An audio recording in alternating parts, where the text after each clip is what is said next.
Сәлем достар, сіздермен бірге бәрі бар арнасы. Бүгін біз Худ пайғамбардың өмірі жайлы екінші бөлімін жалғасын айтатын боламыз.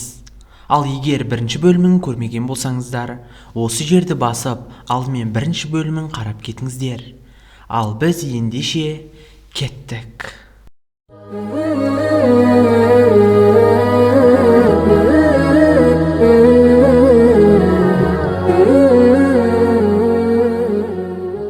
Ад елі таңертең тұрғанда өз көздеріне өздері сенбей таңтамаша күйде тұрып қалды.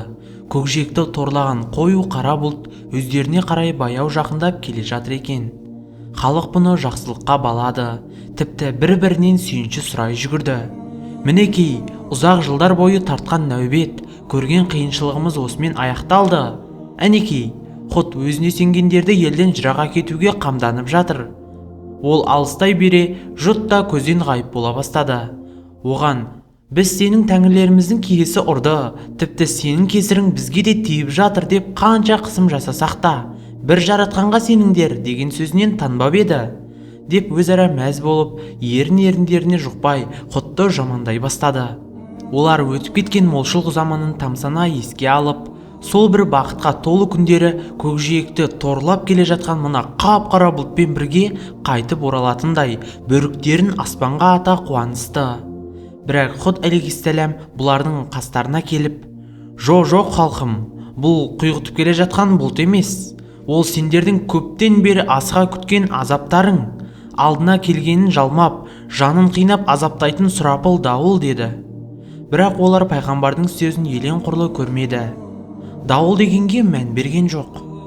Оны өзіне сенген үмбетімен бірге осы қаладан тезірек шығып кетуін қалады. Алайда олардың бақыты да, асыл мұраты да көп жылдар бойы өз қастарында жүргенін сезбеді. Асылында Худ пайғамбар олар үшін Хақ тағала нәсіп еткен теңдесі жоқ нығмет болатын. Егер олар пайғамбардың сөзіне бір уақыт құлақ асқанда, Хақ тағаланың рахымы мен разылығына бөленіп, жәннатқа барар еді. Өкінішке қарай бұлай болмады. Өйткені олар күнәға белшеден батқан, неше ғасыр өздерін жақсылыққа шақырған адамға селт етпеген безбүйрек жандар еді. Көп өткен жоқ. Ұзақтан қою қара бұлттай болып көрінген дауыл қала шетіне де келіп жетті.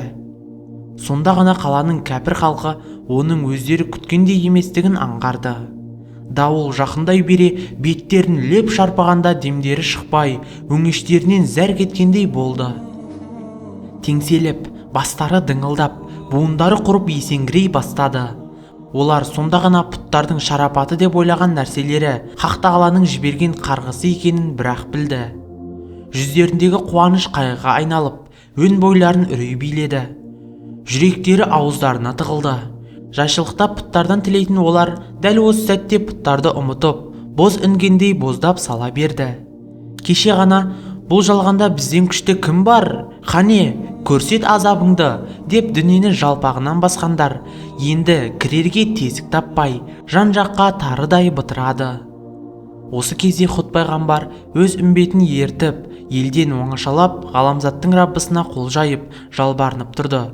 Кейбір деректе ол өзі мен үмбетінің жиналып тұрған жерінің айналасына дөңгелек шеңбер сызғандығын және осы сызықтан дауылдың болмашы лебі де кірмегені айтылады. Алыстан қаланың астан кестеңі шыға қираған дауысы естіліп жатты. Дауыл шағыл құмдарды сыпырып әкеп қаланың төбесінен шашып жібергенде қала халқының көздерін ашуға мұршасы келмей қалды. Әуел баста майда тастарды ұшыраған дауыл бірте-бірте ұсақ ірісі аралас ірі тастарды ұшырды. Алып бәйтеректерді түп тамырмен қопарып, үйлердің шатырын қидай сыпырды. Артынша қабырғаларын қиратты. Құранның тілімен айтқанда, бұл дауыл адам болсын, зат болсын, көлденең келгеннің барлығын талқандап, шіріген сүйекке, ұсақ бөлшекке айналдырып тып-типыл етіп жатты. Негізінде Худта келетін осы азапты түсіндіргенде Раббының әмірімен барлық нәрсені жермен жексен ететін жел деп айтқан еді. Бірақ оның сөзін елеген жан болмады. Алла тағаланың сарсар деп аталған осы сұрапыл дауылы қала үстінде 8 күн, 7 күн тоқтаусыз соғып, 8-ші күні кешке қарай бірте-бірте адамды тірі қалдырмай тып-типыл етіп, сүйектерін көтеріп алып теңізге тастайды. Құран осы азапты күндерді жайсыз күндер деп атаған. Кейбір деректе Худ осы оқиғадан кейін өзіне иман келтірген үмбетімен Меккеге келіп орналасады. Ізінен ерген халық саны 4000-дай еді. Ал кейбір деректе Аққапқа жақын Хадрамаут деген жерге қоныс аударып, көз жұмғанша сол жерде тұрады. Али арқылы жеткен бір хабарда оның қабірі сол жердегі бір қызыл төбенің басында болғандығы және басында жаңғақ ағашының өсіп тұрғаны айтылады. Палестиналықтар Худты өздері тұрған жерде жерленді деп ойлайды. Олар сол маңайдағы бір қабірді соныкі деп санап, сол жерге зират жасайды. Әр пайғамбар таухид негізінде халықты имандылыққа шақырады, бірақ ешкімді бұған мәжбүрлемейді. Әйтпеген жағдайда адамға жеке ықтияр, дербес таңдау, ерік берілмеген болар еді. Сол себепті әрбір елге пайғамбар келгенде оның жолымен жүріп, ізінен ергісі келмегендер пәлекетті Аллах тағаладан өздері тілеп алады.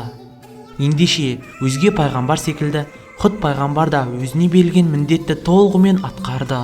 Жермен жексен болған халқының ақыретте айтар дауы қалмады. Осымен бүгінгі бейнемізді аяқтаймыз. Егер бейне ұнаған болса, міндетті түрде лайк басып, қолдауларыңызды міндетті түрде пікір алаңға, міндетті түрде яғни комментарийға жазып қалдыруды ұмытпаңыздар.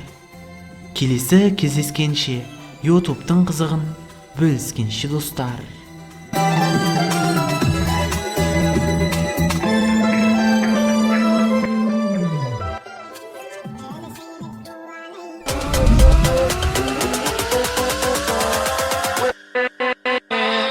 With